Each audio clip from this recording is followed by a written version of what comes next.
కూటమి ప్రభుత్వం అర్హులైన దివ్యాంగులకు పెన్షన్లు రద్దు చేసిందంటూ అనంతపురం జిల్లా కలెక్టర్ కార్యాలయం కొంతమంది ఆందోళనకు దిగారు. జిల్లా కలెక్టర్ బయటకు వచ్చి స్పందించాలని నినాదాలు చేశారు. అయితే కలెక్టర్ బయటికి రాకపోవడంతో ఓ దివ్యాంగుడు వంటిపై పెట్రోల్ పోసుకొని ఆత్మహత్యాయత్నం చేశాడు. ఇక ఇదే అంశానికి సంబంధించి మరింత సమాచారం మా ప్రతినిధి ఆర్కే సూర్య అందిస్తారు.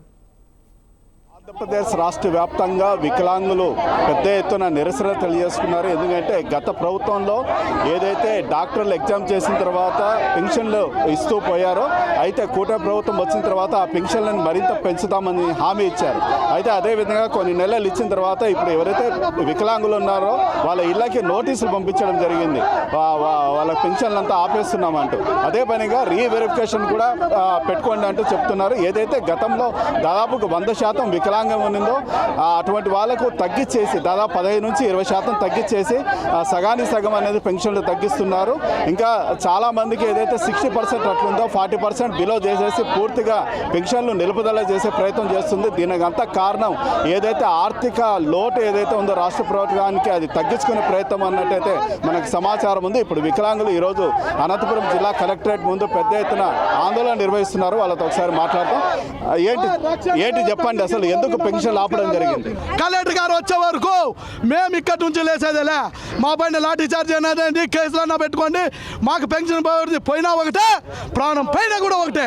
పెన్షన్ పైన ఒకటే, పెన్షన్ పైన ఒకటే, పెన్షన్ పైన ఒకటే, పెన్షన్ పైన ఒకటే, పెన్షన్ పైన ఒకటే.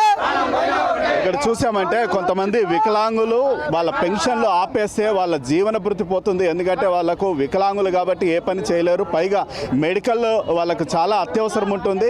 ఈవెన్ వాళ్ళు డాక్టర్ దగ్గరికి వెళ్ళాలన్నా సరే ఆటో ఛార్జీలు పెట్టుకొని పోవాల్సిన పరిస్థితి. అటువంటిది వాళ్ళకు పెన్షన్లు ఆపేస్తే ఎలా అంటూ వీళ్ళు ప్రశ్నిస్తున్నారు. ఇక్కడ ఒక వికలాంగుడు చూసామంటే పెట్రోల్ వంటిపైన పోసుకొని కాల్చుకునే ప్రయత్నం కూడా చేశాడు. అతనితో ఒకసారి మాట్లాడదాం.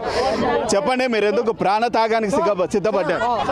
సార్, ఈరోజు నా వికలాంగుల జాతికి, నా వికలాంగుల కుటుంబానికి ఎన్నడూ జరగని ద్రోహం. ఎందుకంటే ఈ పింఛన్ మీదే మా వికలాంగుల కుటుంబాలు ఆధారపడి జీవిస్తున్నాయి కాబట్టి వాళ్ళకి ఈరోజు రేపు ఒకటో తేదీ వస్తే ఎట్లా అని బిక్కు కొట్టుకొని ఉండే పరిస్థితులు వచ్చింది వికలాంగులకి. కాబట్టి మా ప్రాణ త్యాగాలకైనా సరిస్తే నేను ఈరోజు సస్తే నా వికలాంగులకైనా మంచి జరుగుతుందనే ఉద్దేశంతో, వికలాంగులకు మంచి జరుగుతుందనే ఉద్దేశంతో నేను ఈరోజు కిరోసిన్ పోసుకున్నాను. ఈరోజు కలెక్టర్ కానీ లేదంటే ముఖ్యమంత్రి కానీ డిప్యూటీ సీఎం కానీ మాకు వీడియో ముఖంగా కానీ మాకు ఒక హామీ అనేది ఇస్తే ఇక్కడి నుంచి కదులుతాం. కానీ లేదంటే మా ప్రాణ త్యాగాలు ఇట్లా పోనని, గాల్లో కలిసిపోవాలని నా వికలాంగుల కుటుంబాల కోసం నేను పోరాడుతున్నాను. వికలాంగుల ఐక్యత ఇది వీరు చెప్తున్నది. ఇక్కడ వికలాంగులకు సంబంధించిన ఒక తల్లి కూడా వచ్చి ఎర్రటెండలో ఇక్కడ నిరసన తెలియజేస్తుంది. ఆమెతో మాట్లాడతాం. అమ్మా, చెప్పమ్మా, మీకు ఆల్రెడీ కూటమి ప్రభుత్వం ఫ్రీ బస్సు అనేది సౌకర్యం కల్పించింది. అటువంటిది వీళ్ళకి అన్యాయం చేస్తుందని మీరు అనుకుంటారా? చేస్తున్నారు కదా సార్, అన్యాయమే జరుగుతుంది సార్.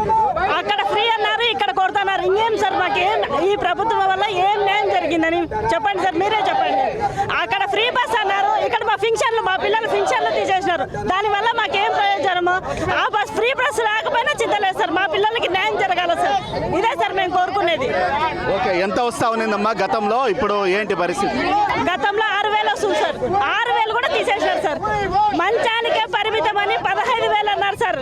కలెక్టర్ ఆఫీస్ చుట్టూ, ఎమ్మెల్యే చుట్టూ, ఎంపీ చుట్టూ అన్ని చోట్ల తిరిగిన తర్వాత లేదు, మీ చదరం సర్టిఫికెట్లో ఆ పిల్లోడు అర్హుడు కాదు 15,000 కనగా మేము దాన్ని వదిలేసుకొని వచ్చిన పెన్షన్ తీసుకుంటున్నా కూడా ఈరోజు ఈ ప్రభుత్వం మాకు అన్యాయం చేస్తుంది సార్. దీనివల్ల మాకేం సార్ చెప్పండి సార్. ఓకే, గతంలో ఏదైతే ఈ అబ్బాయికి 15,000 రూపాయలు పెన్షన్ వస్తూ ఉన్నది. అయితే వీళ్ళు అధికారుల చుట్టూ తిరిగిన తర్వాత 6,000 రూపాయలకి కుదించడం జరిగింది. ఈ రోజు చూసామంటే ఈ కూటమి ప్రభుత్వం పూర్తిగా రద్దు చేసే పరిస్థితి ఉంది. ఆ తర్వాత వచ్చేసి మహిళలకు ఫ్రీ బస్సు సౌకర్యం అనేది కల్పించారు అనేసి అడిగిన ప్రశ్నకి ఆమె అపహాస్యం చేస్తూ ఫ్రీ బస్సు సౌకర్యం అవసరం లేదు, ఆ ఆర్థిక లోటుని పూడ్చుకోవడానికి రాష్ట్ర ప్రభుత్వం వికలాంగుల మీద ఈ విధంగా పెన్షన్ల పైన వేటు వేస్తే అంటూ ప్రశ్నిస్తున్నారు. దీనికి రాష్ట్ర ప్రభుత్వం సమాధానం చెప్పాలని చెప్తున్నారు. ప్రాణ త్యాగానికైనా సత్యమే. రాష్ట్ర వ్యాప్తంగా వికలాంగులకు జరిగిన అన్యాయం కోసం మేము పోరాటం చేస్తూనే ఉంటామంటూ వీళ్ళు ప్రభుత్వానికి హెచ్చరిక చేస్తున్నారు. కెమెరామెన్ చాంద్తో ఆర్కే సూర్య, స్వతంత్ర టీవీ, అనంతపురం నుంచి.